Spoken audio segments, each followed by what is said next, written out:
So এখন আমরা দেখবো যে ভেক্টরের টাইপ। সো ভেক্টরের অনেক অনেক টাইপ আছে। সো আমরা আপাতত প্রথমে দুইটি করে বা একটি করে আমরা দেখব। সো প্রথমে আমরা সদৃশ ভেক্টর এবং বিসদৃশ ভেক্টরের মধ্যে একটু কম্পারিজন করব বা জিনিস দুটো কি সেটা বুঝবো। সো সদৃশ ভেক্টর কি বুঝতে হলে প্রথমে আমাদের বুঝতে হবে সদৃশ মানে কি, ঠিক আছে? সো প্রথমে কি বুঝতে হবে, সদৃশ মানে কি।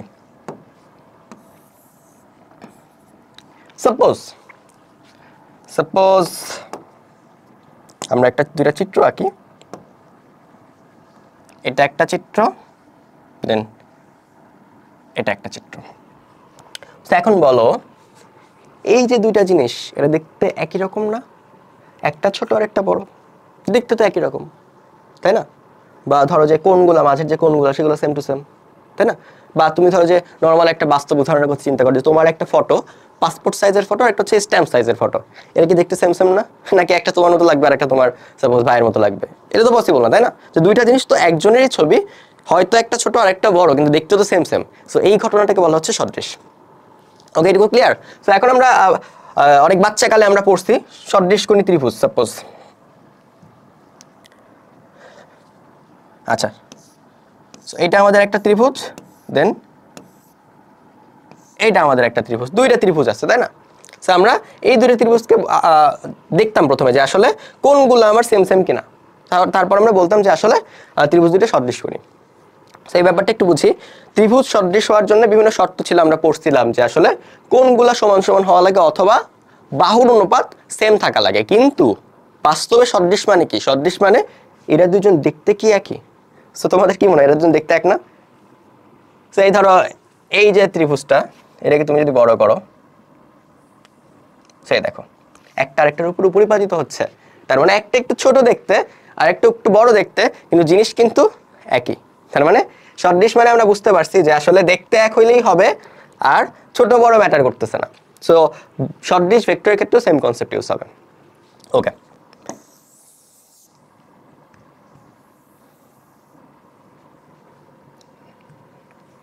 সো আমরা এখন দেখবো সদৃশ ভেক্টর জিনিসটা কি। সো আমরা একটু আগে বললাম যে আসলে সদৃশ মানে হচ্ছে দেখতে এক হওয়া লাগবে।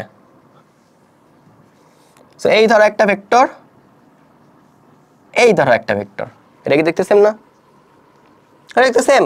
তোমরা যদি এই ভেক্টরটাকে ধরে জুম করো, এই দেখো জুম করলে আলটিমেটলি একটা আরেকটার উপর পরিবর্তিত হবে, কারণ এরা দেখতে সেম। সো এদেরই বলা হচ্ছে সদৃশ ভেক্টর।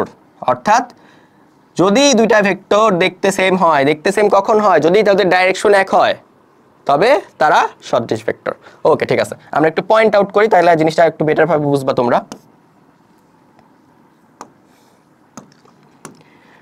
যদি দুটি ভেক্টর সমজাতীয় হয়, এই পয়েন্টটা আমরা বলতেছি, একটু দাঁড়াও, এবং একই দিকের হয়, দুটি ভেক্টর সমজাতীয় এবং দিক যদি একই হয়, তবে তারা সদৃশ ভেক্টর। এখন আমাদের বুঝতে হবে সমজাতীয় মানে কি। সমজাতীয় মানে সাপোজ এটা 1 নিউটন, এটা 1 মিটার পার সেকেন্ড। 1 নিউটন কিসের একক? বলের একক। 1 metre per second, metre per second কিসের একক? বেগের একক। সো বল আর বেগ কি সেম জিনিস? না, সো এরা সমজাতীয় না। যদি এমন হতো যে 1 নিউটন আর এটা 0.5 নিউটন, সেক্ষেত্রে কি হতো? সেক্ষেত্রে আমার জিনিসটা সমজাতীয় হইতো, দুইটা নিউটন, দুইটাই বলের একক। এখন একটা জিনিস একটু বোঝো, আসলে সমজাতীয় হওয়া কেন লাগবে। এটা অলওয়েজ মনে রাখবা যে সমজাতীয় না হলে তুলনাও হয় না, যোগ বিয়োগও হয় না। সো কিরকম? সাপোজ আমার ভর 70 কেজি, আমার বয়স সাপোজ 50 বছর, ঠিক আছে? সো তোমাকে বললো যে যোগ করো, সো 70 কেজি আর 50, ঠিক আছে যোগ করা যাবে, 70 আর 50 যোগ করলে 120 হয়, কিন্তু এটা কি কোনো কিছু মিন করে? এটা কোনো কিছু মিন করবে না। তার মানে তুমি যখনই সমজাতীয় জিনিসের মধ্যে যোগ বিয়োগ করার চেষ্টা করবা, সেটা হচ্ছে এমন একটা জিনিস দিবে যেটা আসলে কিছুই মিন করে না। করা যাবে ম্যাথমেটিক্যালি করা যাবে, কিন্তু সেটা কিছু মিন করবে না। সেম এখানেও, যে আসলে বাস্তবে তুমি যদি সমজাতীয় দুইটা ভেক্টর না হয়, সেক্ষেত্রে তুমি তুলনা করতে গেলে আসলে জিনিসটা ভ্যালিড হবে না। ওকে, সো এর কারণে সদৃশ হওয়ার জন্য আমাদের প্রথমে দেখতে হবে যে যে দুইটা ভেক্টর দেওয়া আছে এরা সমজাতীয় কিনা, এটা নিউটন কিনা, বা এটা বেগ কিনা, তাই না? দেন আমাকে দেখতে হবে এরা একই দিকে আছে কিনা। সো এই দুটো যদি শর্ত সিদ্ধ হয়, তারা সদৃশ ভেক্টর। ঠিক আছে? সো এখন আমরা আরেকটা বিষয় দেখি, যে যদি তোমাকে কোশ্চেন করে, কোশ্চেন 1, সদৃশ ভেক্টরের মধ্যবর্তী কোণ কত? ভেক্টরের মধ্যবর্তী কোণ কত? সোজা কোশ্চেন। কত হবে? এই ভেক্টর আর এই ভেক্টরের মধ্যবর্তী কোণ কত হবে? 0 হবে, বোঝাই যায় তাই না? এটার ডাইরেকশন এটাই, এটার ডাইরেকশন এটা, 0 হবে। সো এবার আমরা দেখি আমরা যে বি সদৃশ ভেক্টর কি। আমরা দেখব যে বি সদৃশ ভেক্টর কি। সো বি সদৃশ ভেক্টর অনেকটা সদৃশ ভেক্টরের মতোই, শুধু একটু পার্থক্য, সদৃশ কিন্তু বিপরীত। ঠিক আছে, সো আমরা দেখি ঘটনা কি। বি সদৃশ ভেক্টরের যে শর্ত সেটা হচ্ছে সমজাতীয় হতে হবে, সমজাতীয় হতে হবে এবং বিপরীত দিক হতে হবে। পার্থক্যটা কোথায় বুঝতে পারছি আমরা? সদৃশের ক্ষেত্রে সমজাতীয় ছিল, এখানেও সমজাতীয় হবে, কারণ সমজাতীয় ছাড়া কম্পারিজন হয় না। সো সেকেন্ড যে ক্রাইটেরিয়া ছিল, সদৃশের ক্ষেত্রে একই দিক হওয়া লাগবে, দিক একই হওয়া লাগবে, কিন্তু বিসদৃশের ক্ষেত্রে বিপরীত দিক হইতে হবে, এইটুকুই। ঠিক আছে, সো এরা হচ্ছে বিসদৃশ ভেক্টর। সো তোমরা যদি একটু খেয়াল করো যে সদৃশ ভেক্টরে কি ধারক রেখা কি সমান্তরাল না? সেম ভাবে বিসদৃশ ভেক্টরেরও কি ধারক রেখা সমান্তরাল। ধারক রেখা মানে হচ্ছে তোমার যে রেখা বরাবর ভেক্টরটা অবস্থান করে, এই যে বরাবর যদি তুমি বর্ধিত করো যে রেখাটা পাবো এটা হচ্ছে ধারক রেখা। সো ধারক রেখা হচ্ছে সমান্তরাল। সো আলটিমেটলি এই যে সদৃশ ভেক্টর বা বিসদৃশ ভেক্টর, এদেরকে তুমি চাইলে সমান্তরাল ভেক্টরও বলতে পারো। আচ্ছা, এখন বলো তো যে বিসদৃশ ভেক্টরের মধ্যবর্তী কোণটা কত হবে? সদৃশ ভেক্টরে আমরা দেখলাম যে দুটি ভেক্টরই একই দিকে আছে, তার মানে মধ্যবর্তী কোণ কত? 0 ডিগ্রি। কিন্তু বিসদৃশ ভেক্টরের ক্ষেত্রে তোমার একটা ভেক্টর হচ্ছে এই বরাবর সোজা, আরেকটা ভেক্টর ঠিক উল্টা বরাবর, ঠিক উল্টা বরাবর 180 ডিগ্রি উল্টা বরাবর হচ্ছে আরেকটা ভেক্টর, তাই না? যদি এরকম হয় সেক্ষেত্রে আমরা বলতেছিলাম হচ্ছে বিসদৃশ ভেক্টর। তার মানে এর যে মধ্যবর্তী কোণ যেটা সেটা হবে 180 ডিগ্রি। সদৃশে ছিল হচ্ছে 0 ডিগ্রি, এখানে হচ্ছে 180 ডিগ্রি। সো আই গেস ব্যাপারগুলো আমরা বুঝতে পারছি।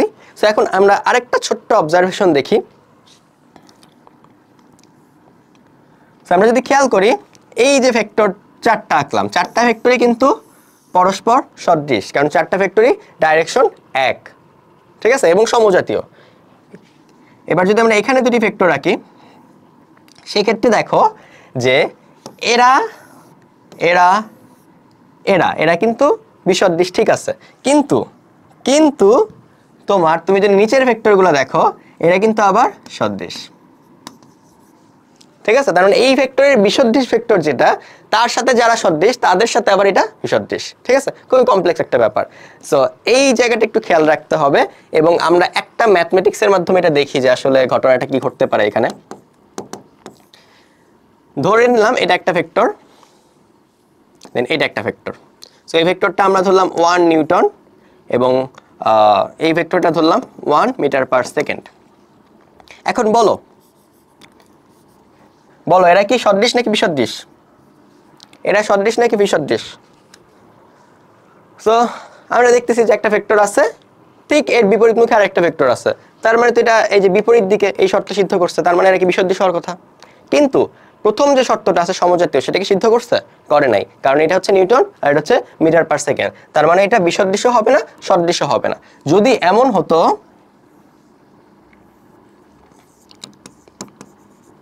এটা হচ্ছে আমার নিউটন এবং এটা হচ্ছে 0.5 নিউটন, দুইটাই নিউটন, তখন কিন্তু আমরা কম্পেয়ার করতে পারতাম। সমজাতীয় বল, একটা হচ্ছে ডান দিক বরাবর, একটা হচ্ছে বিপরীত দিক বরাবর, বাম দিক বরাবর, তার মানে এরা কিন্তু তখন বিসদৃশ হতো। দেন ফাইনালি আমরা আরেকটা এক্সাম্পলের কথা ভাবি।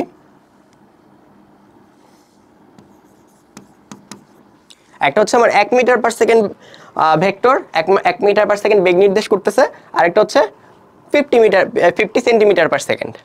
এখন বলো এরা কি বিসদৃশ হবে কিনা?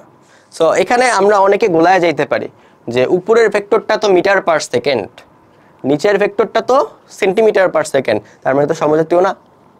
এমন কি? আসলে এমন না। কারণ কি? কারণ সেন্টিমিটার পার সেকেন্ডও আমার কিসের একক? সেন্টিমিটার পার সেকেন্ডও আমার বেগের একক, মিটার পার সেকেন্ডও আমার বেগের একক। তার মানে সেন্টিমিটার পার সেকেন্ড আর মিটার পার সেকেন্ড সমজাতীয় বা সমমাত্রার রাশি, সমমাত্রার রাশি। তার মানে এই যে ভেক্টর দুটো আছে এরা কিন্তু সমজাতীয় হবে। 1 মিটার পার সেকেন্ড মানে 1 metre per second, 50 centimetre per second মানে 0.5 মিটার পার সেকেন্ড।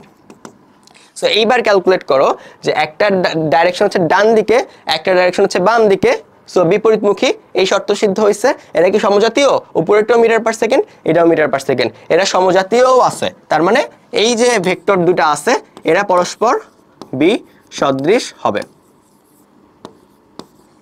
সো ডান, খুব ইজি ব্যাপার। আমরা আই গেস ব্যাপারটা বুঝতে পারছি পুরোটাই।